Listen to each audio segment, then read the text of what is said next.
The British and Commonwealth armies that fought the Second World War were made up of over 10 million soldiers from Britain, Australia, Canada, India, New Zealand, South Africa, and the many other components of the British Empire.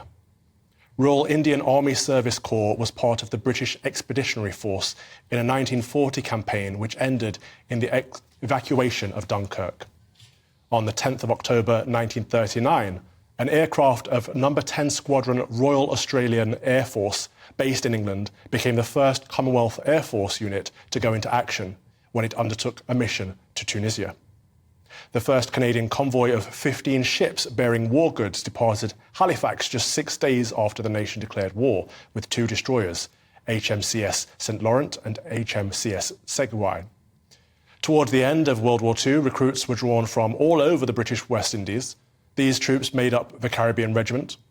The East African campaign consisted of the British Middle East Command with troops from the United Kingdom, South Africa, British India, Ugandan Protectorate, Kenya, Somaliland, West Africa, Northern and Southern Rhodesia, Sudan and Nyasaland.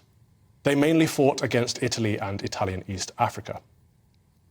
These snippets are taken from a history lesson I developed for Black History Month. Personally, I don't believe in a Black History Month because Black history is British history. But I understand as a former educator that schools are feeling the pressure to do something. And it's not just Black History Month, but the topic of Black Lives Matter, and at this time of year, the anniversary of Windrush. Schools are going to be teaching something, so I figured why not give them resources that aren't infested with critical race theory, the divisive rhetoric which propagates the idea that all black kids are victims held back by a racist society and that all white kids are oppressors guilty of white privilege.